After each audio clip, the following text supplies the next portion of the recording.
नालां दशकम् कल्यता मम कुरुष्व तावती कल्यते भवदुपासनं यया स्पष्टमष्टविधयोगचर्यया पुष्टया सुतव तुष्टिमाप्नुयां ब्रह्मचर्य दृढदादिभिर्यमैके आप्लवादिनियमैश्च पाविताः कुर्मके दृढममे सुखासना पङ्कजात्यमभिभवत्पराः तारमन्तरनु चिन्त्य सन्ततां प्राणवायुमभियम्य निर्मलाः इन्द्रियाणि विषयाददाभकृत् यास्मके भवदुपासनोन्मुखाः अस्फुटे बभुषिदे प्रयत्नतो धारये मदिषणा मुकुर्मुकुः तेन भक्तिरसमल्तरा धृताम् उद्वहेम भवदङ्कृचिन्तकाः विस्फुटवयवभेदसुन्दरा तत्त्वभुञ्चुचिरचीलनाभशान्ते अश्रमं मनसि चिन्तयामके ज्ञानयोगनिरदास्वदाश्रयाः ध्यायतां सकलमूर्तिमीदृशे उल्मिषल्मधुरदाकृदात्मनां साल्त्रमोदरसरूपमाल्तरा ब्रह्मरूपमयि देवपासते तत्समास्वदनरूपिणीं स्थितिं त्वत्समाधिमयि विश्वनायका आश्रिता पुनरदः परिच्युता आरभे मयि च धारणादिकम् इत्थमभ्यसन निर्मरोल्लसते तत्परात्मसुखकल्पितोत्सवाः मुक्तभक्तकुलमौलितां गताः सञ्चरेम शुकनारदादिवते त्वत्समाधिविजये तु यः पुनः मङ्क्षुमोक्षरसिकक्रमेण वा योगवश्यमनिलं षडाश्रयैः उन्नयत्यजशोषं न याचनैः लिङ्कदेगमभिसंत्यजल्लतो लीयते त्वयि परे निराग्रकः ऊर्ध्वलोककुदुकेदमूर्तदः सार्थमेव करणे निरीयते अग्निवासरबलक्षपक्षकैके उत्तरायणजोषा च दैवतैः प्रापितो रविपदं भवत्परो मोदवान् नृपपदान्तमीयते आस्थितोदमकरालये यतां चेशवक्रदगनोष्मणाद्यते ईयते भवदुपाश्रयस्ततां वेदसपदमतः पुरै भवान् तत्र वा तव पदे तव वसने प्राकृतप्रलययेति मुक्ततां स्वेच्छया कल्पुरापि मुच्यते संविभित्य जगतल्टमोजसा तस्य चक्षितिपयो मको निल यो महत्प्रकृति सप्तकावृतिः तत्तदात्मगदया विचंसुखी यादिते पदमनावृतं विपो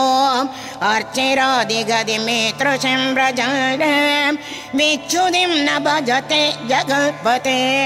सच्चिदात्मक भवद्गुणोदयाल उच्चरन्तमनिलेश पाहि मां सर्वत्र गोविन्दनाम संकीर्तनं गोविन्द गोविन्द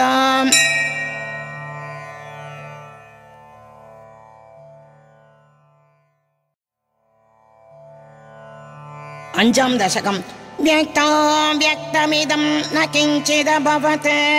प्राक् प्रक्षये मायायां गुणसाम्यरुद्धमिकृतो त्वया गदायां लयो नो मृत्युश्च तदामृतं च समभूत् नान्को नरात्रे स्थितिः तत्रैकस्त्वमशिष्यता किल परानन्दप्रकाशात्मना कालकल्मगुणाश्च जीवनिवकाका विश्वं च कार्यं विभो चिल्लीलारति मे योषि त्वयि तथा निर्लीन धामाययोको तेषां नैव वदल्य सत्त्वमयि भोः शक्यात्मना तिष्ठतां नो चेत् किं गगनप्रसूनसदृशां भूयो भवे सम्भवः एवं च त्रिपरार्थकालविकता वीक्षां शुश्रूषात्मिकां विप्राणे त्वयि संक्षुपे त्रिभुवने भावाय मायाश्रयो मायातः खलु कालशक्तिरखिलादृष्टं स्वभावोऽपि च प्रादुर्भूय गुणान् विकास्य विदधुको तस्य सगाय क्रियाम् माया सन्निहितो प्रविष्टवपुषां साक्षीति गीतो भवान् वेदैस्तां प्रतिबिम्बतो विविशिवान् जीवोऽपि नैव परः कालादिप्रतिभूतिदात भवता संचोतिदा च स्वयो माया सा खलु बुद्धितत्त्वमसृजते योऽसौ महानुच्यते तत्रासौ त्रिगुणात्मकोऽपि च महान् सत्त्वप्रधान स्वयं जीवेऽस्मिन् खलु निर्विकल्पमगमित्युद्बोधनेष्पादकः चक्रेऽस्मिन् सविकल्पबोधकमकल्पत्वं महान् कल्पसो सम्पोष्टं त्रिगुणैस्तमोधिबकुलं विष्णो भवत्प्रेरणात् सुखं च त्रिगुणक्रमात् त्रिविधताम् आसाद्य वैकारिको भूयस्तैजसतामसो यदि भवन् आद्येन सत्त्वात्मना देवान् इन्द्रियमानिनो कृत दिशा वातार्कपाचस्विनो महेन्द्राच्युतमित्रकान् विदुविते क्षीरुद्रशारीरकान् भूमल्मानसबुद्ध्यका कृतिमिलच्चित्ताख्यवृत्तन्वितो तच्चान्तःकरणं विभो तव बलात् सत्त्वां च एवासृजन् जादस्तेजसदो दशेन्द्रियगणक तत्तामसां चात्पुनक तन्मात्रं नभसो मरुन् पुरपते शब्दो जने तद्बलात् शब्दात्योमां तदस्य सज्जित विभो स्पर्शं ततो मारुतं तस्मात् रूपमतो महोदचरसं तोयं च गन्धं महे एवं माधव पूर्वपूर्वकलनात् आध्यात्म्यधर्मान्वितो बोधग्राममिमं त्वमेव भगवन् प्रकाशयस्तामसात् एते बोधगणास्ततेन्द्रियगणाः देवाश्च जाता पृथग्ये नो चे कुल्भुवनाण्डनिर्मिदिविदो देवैरमेभिस्तदा त्वं नानाविधशोक्तिभिर्नुदगुणक तत्त्वान्यमोऽन्याविशन् चेष्टाशक्तिमुदीर्यतानि घटयन् हैरण्यमण्डं व्यताः अण्डं तत्कलो पूर्वसृष्टसलिले दिष्टत् सघर्षं समाका निर्मितल्नकृदा चतुर्दश जगद्रूपा विराटाक्मयो सागश्रैकरपादमूर्तनिवकैके निःशेषजीवात्मको निर्भातोऽसि मरुत्पुराधिप समां त्रायस्व सर्वा मयात् सर्वत्र गोविन्दनाम संकीर्तनं गोविन्द गोविन्द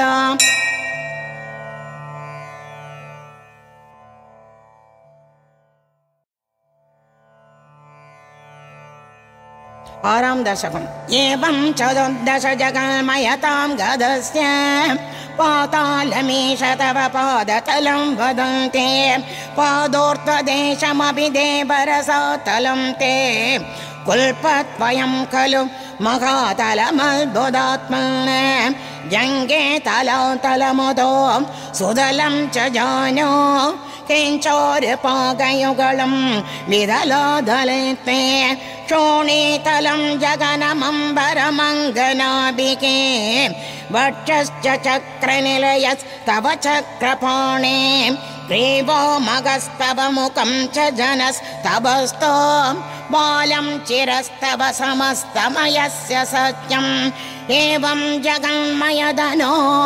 जगदाश्रितैरपि अन्ये निबद्धवपुषे भगवन् नमस्ते तल्ब्रह्मरन्त्रपदम् ईश्वर विश्वकन्त चैतांसि केशव गणास्तव केशपाशाम् उल्लासि चिल्लियुगलं त्रिगणस्य केको पक्ष्माणि रात्रिदिवसौ सविता च नेत्रे निःशेष विश्वरचना च कटाक्षमोक्षक कण्णो दिशो श्रीयुगलं तव नासिके त्वे लोभत्रवे च भगवन् अधरोत्तरोष्ठो तारागणाश्च रदना समनश्च दंष्टा मायाभिलासकसितो ससितं समीरो जेक्वा जलं वचनमे चकुल्थपङ्क्तिके सिद्धोदयस्वरगणा मुकरन्द्रमग्निके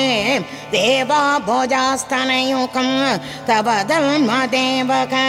पृष्ठं त्वधन्म इकदेवमन सुधांशुको अव्यक्तमेव हृदया भुजमम्बुजाक्ष कोक्षे समुद्रनिवका वसनं तु सङ्ख्ये चेप प्रजापतिरसो वृषणौ च मित्रः शोणीस्थलं मृगकणापदयो नकास्ते अस्योष्टसैन्धवमुख गमनं तु कालक विप्रादिवर्णभवनं वदनाब्ज बागुचारोरुयुग्मचरणो करुणाम्बुते ते संसारचक्रमयि चक्रधर क्रियास्ते वीर्यं मगासुरगणोतिकुलानि शैलाका नाट्यसरिसमुदयस्तरवश्च रोमये यातिता बभुरनिर्वचनीयमीश एतृग्जगन्मयवपुस्तव कल्मबाचां कन्मावसानसमये स्मरणीयमाकुको तस्यान्तरात्मवपुषे विमलात्मने ते पातालयाधिप नमोस्तु निरधिरोकान् सर्वत्र गोविन्द नाम संकीर्तनं गोविन्द गोविन्द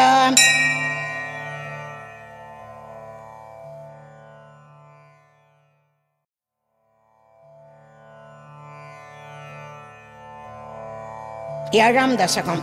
एवं देव चतुर्दशात्मक जगत् रूपेण जातः पुनः तस्योर्थं खलु सत्यलोकनिलये जातोऽसि दाता स्वयं यं संसन्ते हिरण्यगर्भमखिल त्रैलोक्यजीवात्मको यो भोस्मिदरजो विकार विकसन्नानासि सृष्टारसक सोऽयं विश्वविसर्गदत्तहृदयक सम्पश्यमानः स्वयं बोधं कल्वनवाप्य विश्वविषयं चिन्ताकुलस्तस्तिवान् तावत् त्वं जगतां पते तपतपे एवं कि वैहायसीं वाणीं येन मशिश्रव श्रुतिसुखां कुर्वं स्तव प्रेरणां कोसो मामवतत्पुमानिते जलपूर्णे जगन्मण्डले दिक्षोद्मेक्ष्य किमप्यनेक्षितवता वाक्यार्थमुत्पश्यता दिव्यं वर्षसहस्रमात तपसा तेन त्वमारोतिदक तस्मै दर्शितवानसि स्वनिलयं वैकुण्ठमेकात्मतो मायां यत्र कथापि नो विकुरुते पादे जगद्यो बहिः शोकक्रोधविमोगसत्त्वसमुखाः भावास्तु दूरं गताः सान्द्रानन्दझरी च यत्र परमज्योतिप्रकाशोत्मके दत्ते धाम विपावितं विजयते वैकुण्ठरूपं विभो यस्मिन् नाम चतुर्भुजाः हरिमणिश्यामावदत्निशो नानाभूषणरत्नदीपितदिशो राजतिमानालयाः भक्तिप्राप्त तदा विदोन्नतपताः दिव्यन्ति दिव्यजनाः दत्ते दामनिरस्तसन्ध्वशमलं वैकुण्ठरूपं जयेत् नाना दिव्यवधो जनैरभिवृतां विद्युल्लता तुल्यया विश्वोन्मादनकृत्यगात्रलतया विद्योदिता शान्तरा तत्पादाम्बुज सौरभैककुदुकान् लक्ष्मी स्वयं लक्ष्यते यस्मिन् विस्मयनीय दिव्यविभवां तत्ते पदं देहि मे तत्रैवं प्रतिदर्शिते निजपते रत्नासनात्यासितं भास्वत्कोटिलसल् किरीटकटकया कल्पते प्रकृतिं श्रीवत्साङ्गितमात कौस्तुभमणिच्छायारुणं कारणं विश्वेषां तव रूपमैषधविदिके तत्ते विभो पादु मे कालाम्बोदकलाय कोमलरुचि चक्रेण चक्रं दिशाम् आवृवानमुदारमल्तकसित सिन्धप्रसन्नाननो राजकम्बुगदारे पङ्कजधर श्रीमद्भुजमण्डलम् स्रष्टुस्तुष्टिकरं वपुस्तव विभो मद्रोगमुद्वासयेत् दृष्ट्वा सम्प्रदसम्प्रमकमलमोखो तत्पादपातोरुके हर्षावेशवशं पदो निपतितः प्रीत्या कृतार्थे भवन् ज्ञानास्त्येव मनीषितं मम विभो ज्ञानं तथा पादय त्वैदभवस्वरूप परमेत्याचष्टदं त्वां भजे आदाम्रे चरणे विनम्रमततं हस्तेन हस्ते स्पृशन् बोधस्ते भविता न सर्गविधिभिके बन्धोऽभिसञ्जायते इत्याभाष्यकिरं प्रदोषनितरां तच्चित्तकोडस्वयो सृष्टौदं समुदैरयः स भगवन् उल्लासयोल्लागतां सर्वत्र गोविन्दनाम सङ्कीर्तनं गोविन्द गोविन्द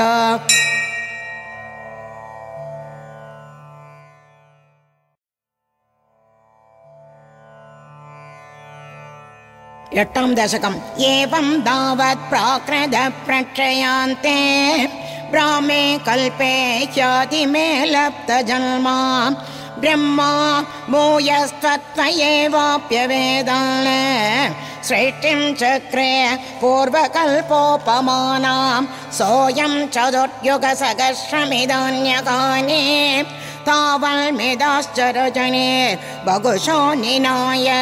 निद्राद्यसौ त्वयि निलीय समं स्वसृष्टैः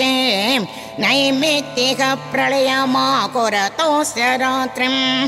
अस्मादृशां पुनरकल्मुखकृत्य तुल्यां सृष्टिं करोत्यनुदिनं स भवत्प्रसादात्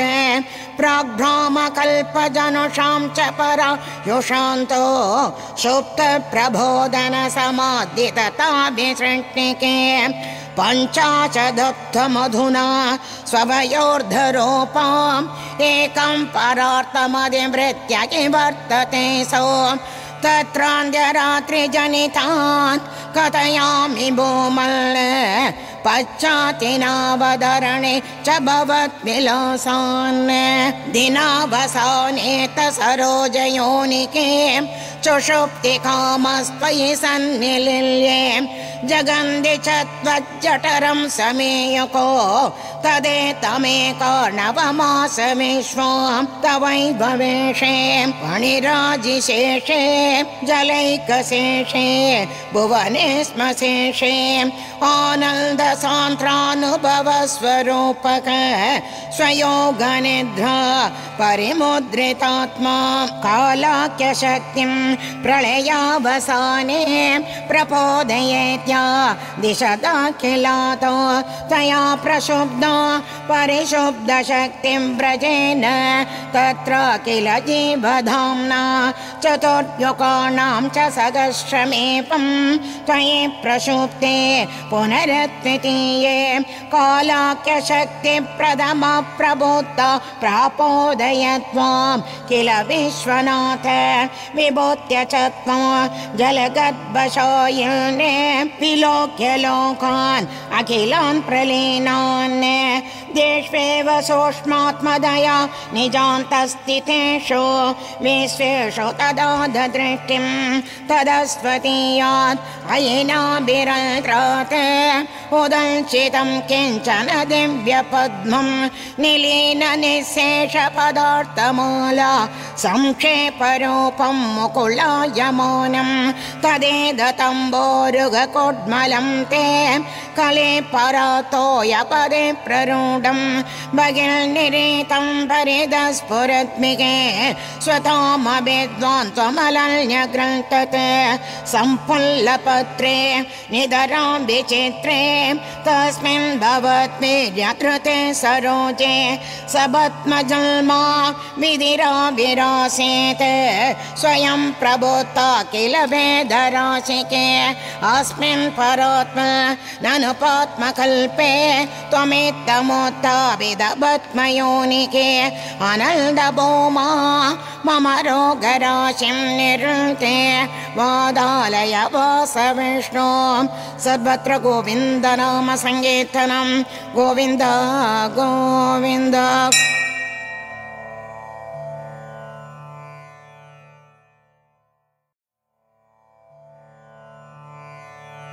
दशकं 9 तितस्स कमलोद्भवक तव गिनाभिपङ्केरुके कुदस्मिदितमम्बुदो उदितमित्यनालोकयन् तदीक्षणकुदोकलोत् प्रतिदिशं विवृत्ताननक चतुर्वदनतामकात् विकसदष्टदृष्ट्यम्बुजा महार्णवविकोर्णितां कमलमेव तत्केवलो विलोक्य तदुपाश्रयो तव दनन्दन लोकयन् कयेष कमलोदरे मगधि निस्सगायोक्यगो कुदस्मिदितमम्बुजो समजनेति चिन्तामकात् अमुष्यगि सरोरुकक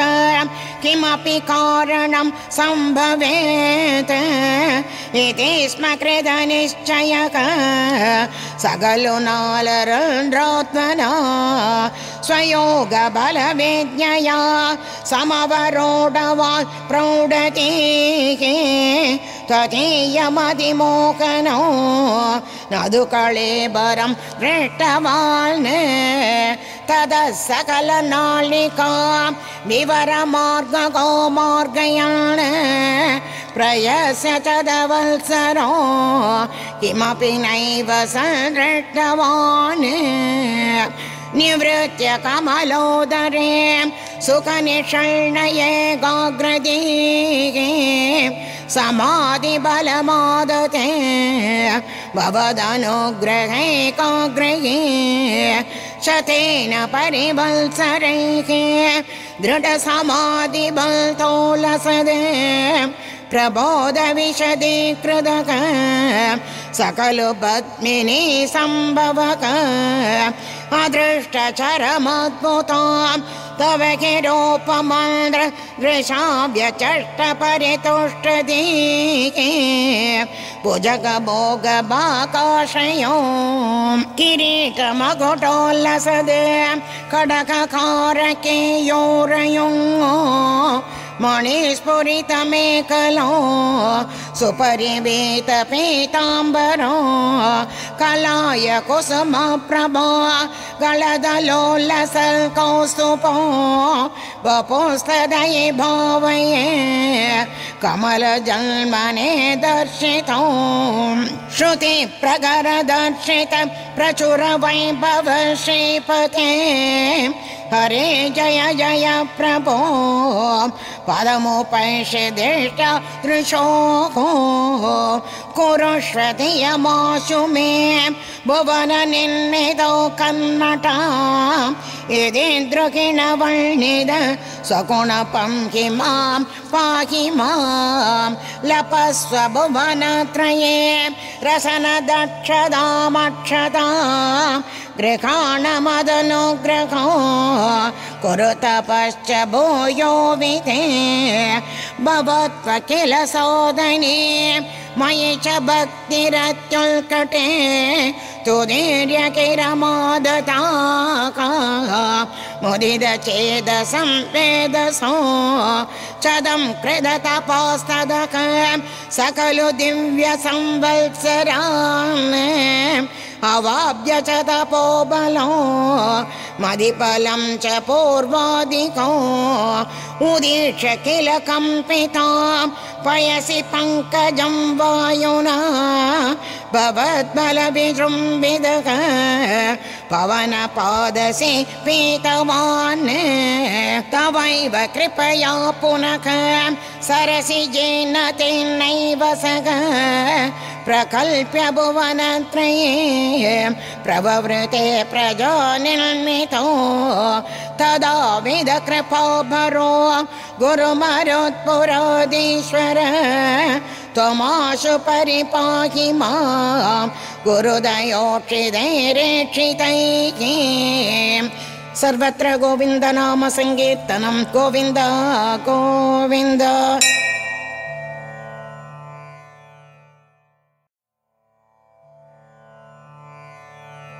पत्तां दशकं वैकुण्ठवर्तिदबलोदभवत् प्रसादात् अम्बोजयोन्निरसृजत् किल जीवदेहान् स्तास्नोनि भूर्गमयानि तदा तिरश्चां जातिर्मनुष्यनिवहान् अभिदेवपेतान् मिथ्याग्रहास्मि मदिराकविपो भीतिके अज्ञानवृत्तिमिति पञ्चविधां सृष्ट्वा उत्तमतामसपदार्थविधानदोनक तेने त्वदीयचरण स्मरणं विशुध्ये तावत् सज्जमनसा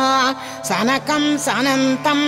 भूयः सनातनमुनिं च सनत्कुमारं ते सृष्टिकर्मणि तु तेन नियोज्यमानाः तत्पादभक्तिरसिका जगृकुर्णवाणी तावत् प्रकोपमुदितं प्रधिरुन्धतोऽस्य ब्रूमात्यदो जनिमृडो भवते गतेशक नामानि मे गुरुपतानि च विरिञ्चेते आदौ किल तेन सरुद्रनामा एकादशाक्वयदया च विभिन्नरूपम् रुद्रं विदाय दयिता वनिताश्च दत्त्वा तावन्त तत्त च पदानि भवल्प्रणुन्नक प्राक प्रजा विरचनाय च सादरं तं रुद्राभिसृष्टभयदाकृति रुद्रशङ्क सम्पूर्यमाण भुवनत्रयपीतचेताका मामा प्रजा सृजत वच्चरमङ्गलायेते आचष्टतं कमलपूर्ववतीरिदात्मा तस्यादसद्गरसिकश्च मरीचिरभृके तत्राङ्गिराकृतमुनि पुलकपुलस्त्यक अङ्कादजायत भृगुश्च वसिष्ठदक्षो श्रीनारदश्च भगवान् भवदङ्घ्रिदासक धर्मादिकान् अभिसृजन्नदगर्दमं च वाणीं विधाय विधिरङ्कज सङ्कुलो भूत् तद्बोधितैः सनकदक्षमुखैस्तनूजैः उत्पोदितश्च विररामतमो विमुञ्चन् वेदान् पुराणनिवखान् अभिसर्वविद्याका कुर्वन् निजाननगणा चतुराननोऽसो पुत्रेषु तेषु विनिधाय ससर्गवृद्धिम् अप्राप्नुवं स्तव पदाम्बुजमाश्रितो भूत् जानन्नुपायमददेकमजो विभज्य श्रीपुंसभावमभजन् मनुतत्त्वधूप्यां धाप्यां च मानुषकुलानि विवर्धयंस्तो गोविन्द मारुदपुरे शनिरतिरोकान् सर्वत्र गोविन्द नाम संकीर्तनं गोविन्द गोविन्द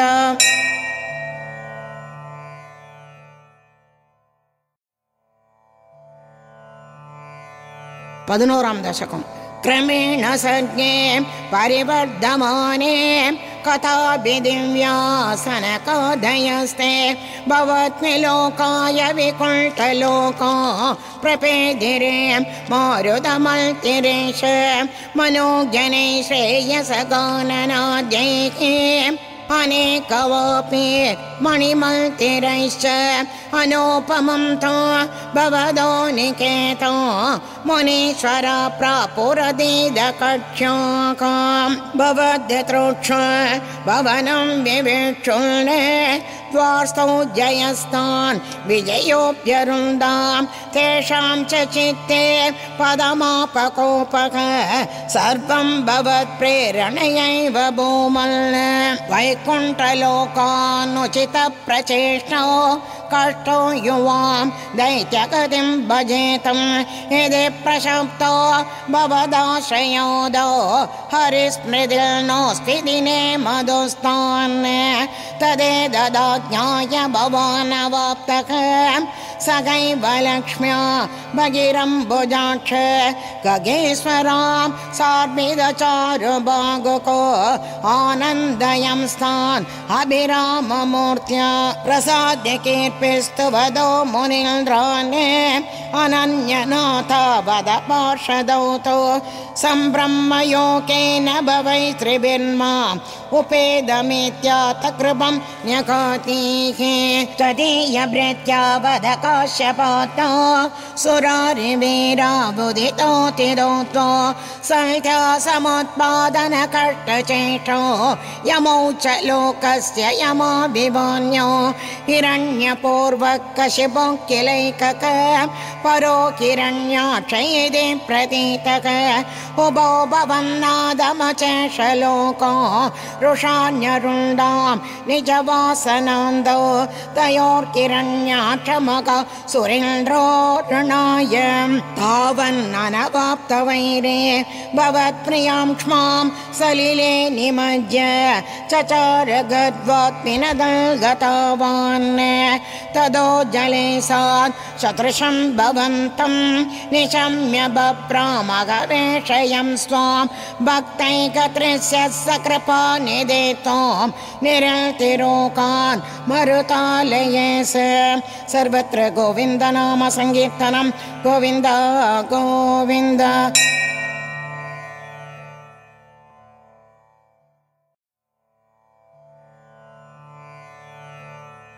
12ஆம் தசகம் வராகவதாரம் 12, 13 ரெண்டு சேர்ந்து படிக்கணும். स्वयंभुवो मनरतो जनसर्गशीलो दृष्ट्वा महिमसमये सलिले निमग्नां स्रष्टारमापचरणो भवदङ्घ्रिसेवादोष्टाशयं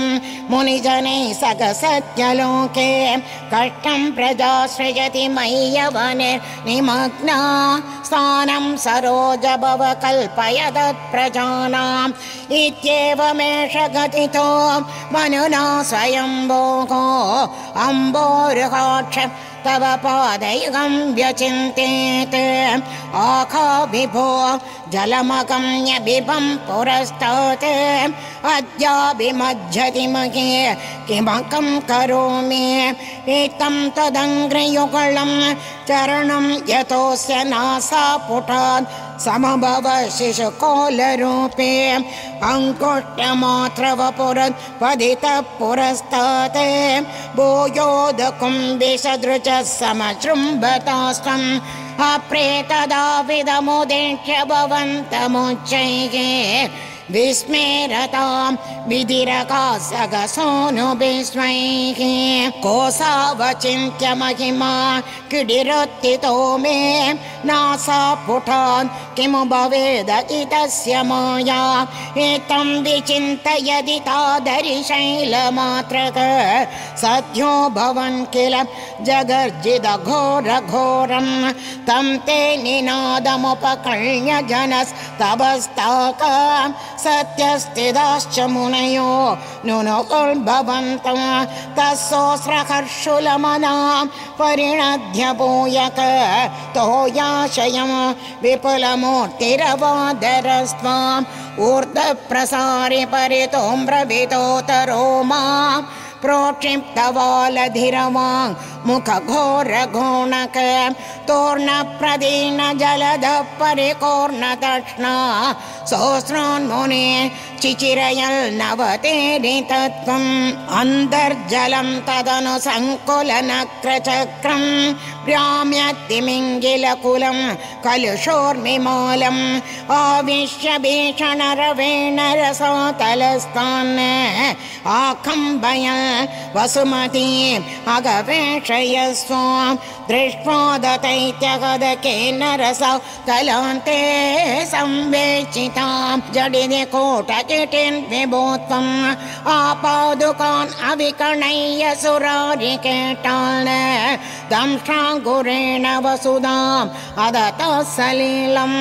अभ्युत्तरन्नदधरां दशनाग्रलग्नमुस्ताङ्गुराङ्गित इवादिकबीभरात्मा उद्धोदकोरसलिलाज्जलतिरुदञ्जन क्रीटावराकवपुरेशरपायिरोकात् हिरण्याक्षं तावदे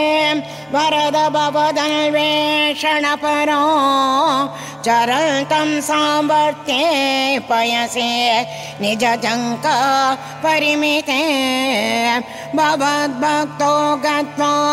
कपडपडुते नारदमुनिः शनैरुचेनल्दनुजमपे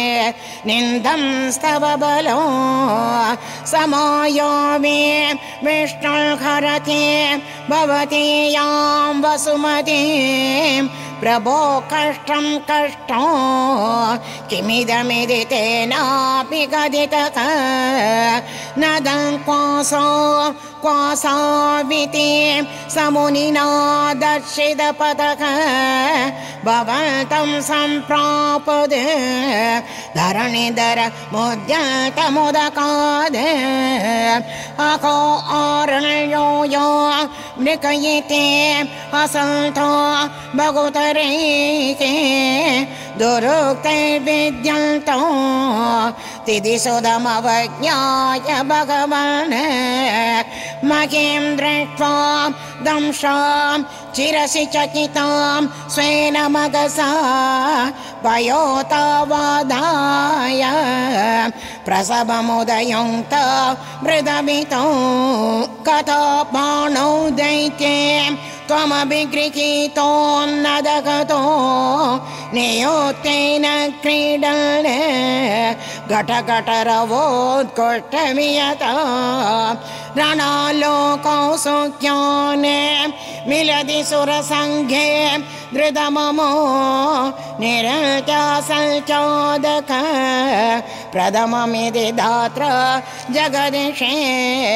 कदोन्मत्ते तस्मिन् तव खलु गदायां तिदिभुवो गदागादाद्भूमौ जडिदे पतितायाम् अगगभोः मृदुस्मेरास्य स्वां धनुजकुलनिर्मूलनचनो मकाचक्रं स्मृत्वा करभुवे तदा नो रुचिषे तदशूलां कालप्रतिमऋषिदैत्ये विसृजति त्वयि चिन्तत्येन ते करकलितचक्रप्रकरणात् समारोष्टो मोष्ट्यां सकलो विदुतं स्वां समदनोते गलन्माये मायाकाम् त्वयि किल जगन्मोहनकरी भवचक्रज्योतिष्कणलवनिपातेन विदुते तदो मायाचक्रे विदधगनरोषान्तमनसो करिष्ठोऽपि मुष्टिप्रकृतिभिरभिघ्नल्दमसुरो कराक्रेणस्वेन श्रवणपदमूले निरवधिः महाकायसोयो तव करसरोजप्रमोदितो गलत्रक्तो वक्त्रात् अबददृशे श्लाघितगतिः तदा त्वामुद्दाम प्रमदपरविद्योतिकृतया मुनित्रासान्त्राभिः स्तुतिभिरनुवर्णत्वरदनो त्वचिच्चल्तो रोमस्वपे कुचकणसक्षुषिकृतो चतुर्कोदारोङ्क्रो सृगविवदने चोदरयेडा ग्रहाजिह्वायां ते परपुरुषकर्णे चचमसाखा विभो सोमो वीर्यो वरदकलदेशेऽप्युपसदक मुनीन्द्रैरित्याते स्तवनमुखरे मोदितमनाका महीयस्य मूर्त्या विमलदरकीर्त्या च विलसन् स्वदेष्ट्यं सम्प्राप्तक सुखरसविहारे मधुरिपो निरतारोकं मे सकलमभिवाता लयपते सर्वत्र गोविन्दनाम संकीर्तनं गोविन्द गोविन्द।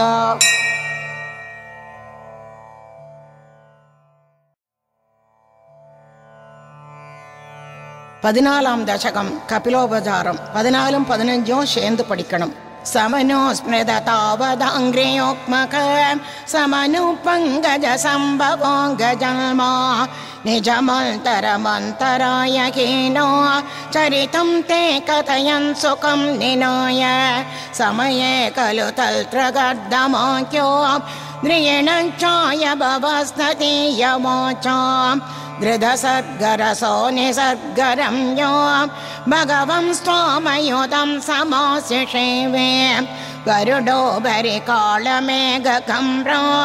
विलसल्केळि सरोजपाणिपद्मं हसितोलसिताननं विभूत्वा वपुरविष्कुरुषे स्म कर्दमाय स्तुवदे पुलकावृताय तस्मै मनुपुत्रीं दयितां नवाभिपुत्रीः कपिलं च सुदं स्वमेव पश्चात् स्वगतिं चाप्यनुकृत्य निर्गतो पूको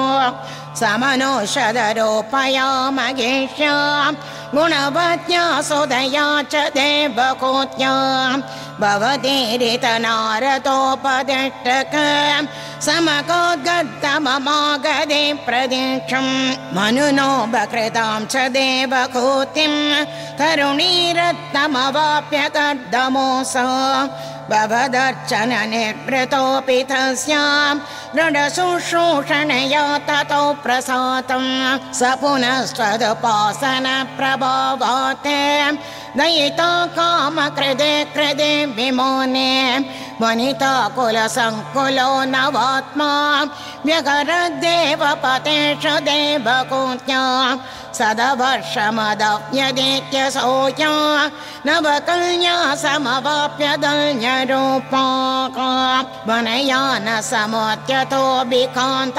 हितकृत्वज्जननोत्सुकोऽन्यवासीत् निजभर्तृकिरा भवन् निषेवा निरतायामददे वदेवकूत्यां कपिलस्त्वमजायत जनानां प्रदयिष्ये परमात्मतत्त्ववेद्यां वनमे योषि गर्दमे प्रसन्ने मद सर्वस्वमुपाधि सञ्जनन्ये कपिलात्मकवायुमन्दिरेश त्वरितं त्वं परिपाहि मां गदौगात् मदिरिगुणसक्तां बन्धकृत्वेष्वसक्ता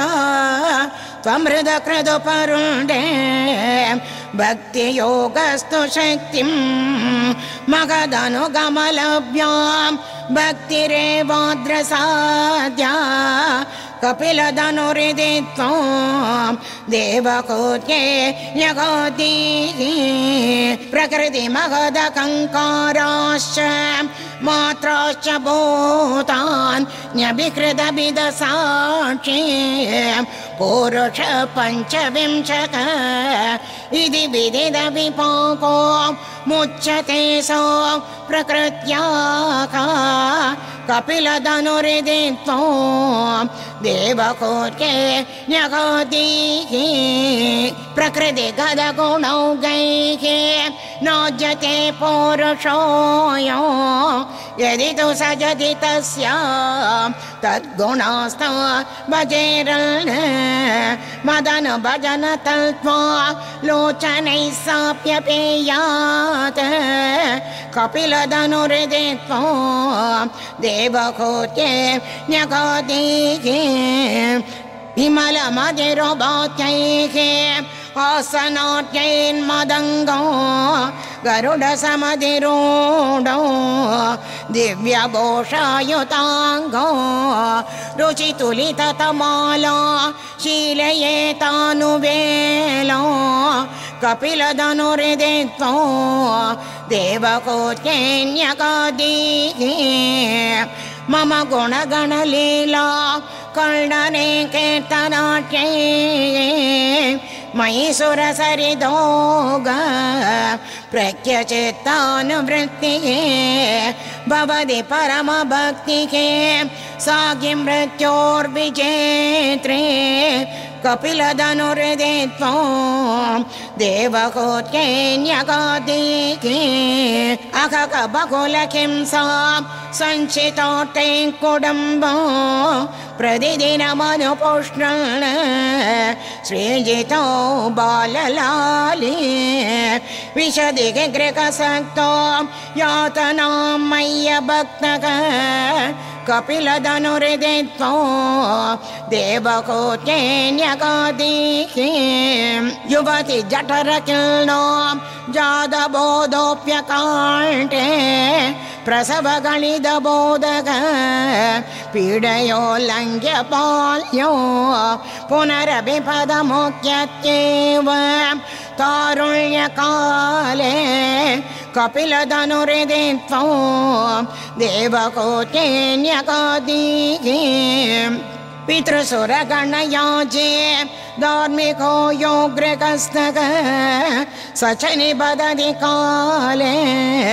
दक्षिणाद्वोपकामी मयि निहितमकामो कर्मदूतत्पथार्थं कपिलधनुरिदे त्वां देवकूत्ये न्यगोदीः इति सुविदितवेद्यां देवकीं देवकूतिं कृतनुदिमनुगृह्य त्वं गतो योगी सङ्गैः विमलमधिरतोऽसो भक्तियोगेन मुक्ता त्वमभिजनहितार्थो वर्तसे प्रकृते च परम किमुपकृत्य त्वत्पदाम्बोजभक्ते सकलभयविनेत्रे सर्वकामोपनेत्रे वदसि कलदृढं तत्विधूयां मयान्मे गुरुपवनपुरेश त्वय्युपदस्त्वभक्ते सर्वत्र गोविन्द नाम संकीर्तनं गोविन्द गोविन्द।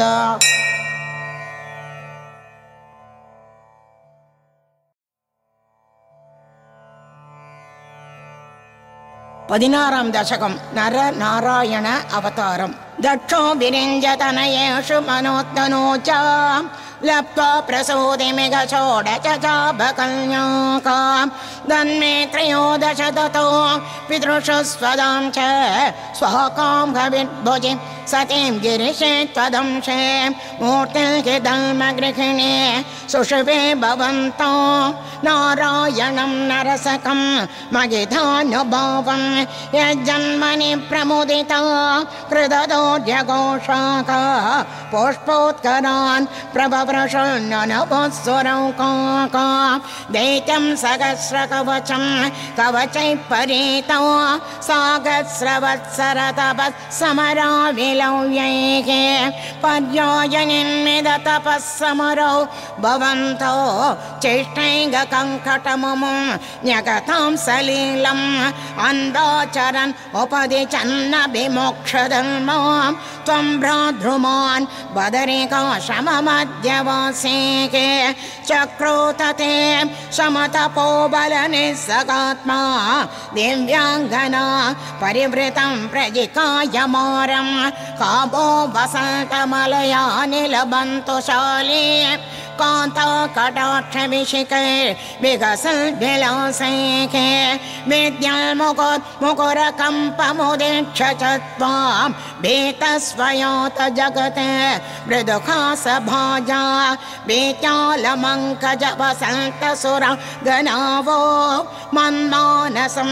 त्रिगजोषुत्वमिति ब्रुवणक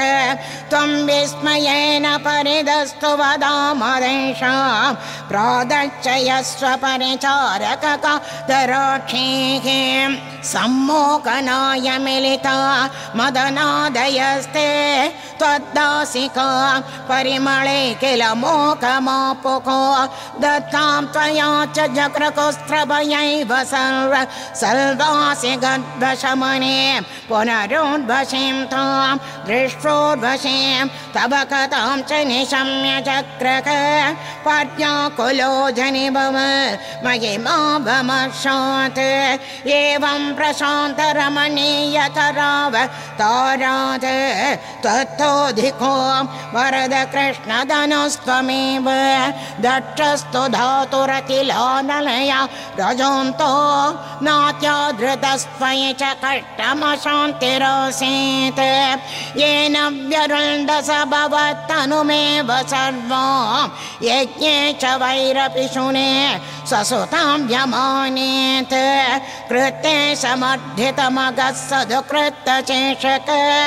देवप्रसादिदहरात् अदलब्धजीवक त्वत्पूरितक्रतुवरः पुनराभशान्तिं सत्वं प्रशान्तिकर पाहि मरुत्पुरेश सर्वत्र गोविन्द नाम संकीर्तनं गोविन्द गोविन्द।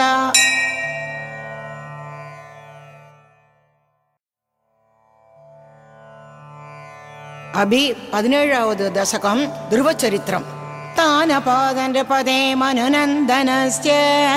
जाया बभूव शुरुचिर्निधरामभीष्टाम् अन्यासु नीतिरिति भर्तुरनादृता सा त्वामेव नित्यमगधे शरणं गदाभूत् अङ्के पिदुच्चुरुचि पुत्रगमोत्तमं तं दृष्ट्वा ध्रुव किल सुनीति सुतोतिरोक्षण आशिक्षिपे किल चिषुसुधरां चुरुचा दुस्सत्यजा खलु भवद्विमुखैरसूया त्वन्मोगिते पितरि पश्यति दारवश्ये दूरं दुरुक्तिनिगद सगतो निजाम्बां सा विश्वकल्मकति सन्तरण यपुंसां तत्पादमेव शरणं चिचवे सशंस आकर्ण्यसोऽपि भवदर्चन निश्चिदात्मा मानी निरेत्य नकरात् किल पञ्चवर्षक सन्दृष्ट नारद निवेदित मन्त्र मार्गक त्वामारराध तपसा मधुकाननान्ते ताते विषण्ण कृतये नगरीं गतेन श्रीनारदेन परिसान् द्विदचित्तवृत्तो बालस्तदर्पितमनाक्रमवर्तितेन निन्ये कठोर तपसा किल पञ्चमासान् तावत् तपोफलनिरुच्छ्वसितेति घन्ते देवार्तिदस्त्वमुदयन् करुणार्द्रचेताः तत्रोपचित्रसनिलीनमते पुरस्ताद् आविर्बभो विध विभो गरुडाधिरूढः तद्दर्शन प्रमद भारतरङ्गितं तं दृग्भ्यां निमग्नमिवरोपरसायनेते तुष्टोषमाणमवगम्य कपोलदेशे संस्पृष्टवानसि धरे न तदा धरेण तावत् विपोद विमलं प्रणवन्तमेन आपाशदास्वम् अवगम्य तदीय भावं राजं चिरं समनुभूय भजस्व भूयक सर्वोत्तरो ध्रुवपदं विनिवृत्तिहीनं इत्योचुषि त्वयि कृते नृपनन्दनोऽसौ आनन्दिता किल जनो नगरीमुपेतक रेमे चिरं भवदनुग्रहपूर्णकामक ताते गते च वनमातृदराज्यभारक यक्षेण देव निगते पुनरुत्तमेऽस्मिन् यक्षैः स युद्धनिरतो विरतो मनुक्या शान्त्या प्रसन्न कृतया धनदादुपेतात् तद्भक्तिमेव सुदृढाम् अवृणोन्महात्मा अन्ते भवत्पुरुषनेत विमोनयोदक मात्रा समं ध्रुवपते मुदितो यमोस्ते एवं स्वपृत्य जनपालनं लोलदेशो वातालयाधिपं निरन्ति ममामयोकान् सर्वत्र गोविन्द नाम संकीर्तनं गोविन्द गोविन्द।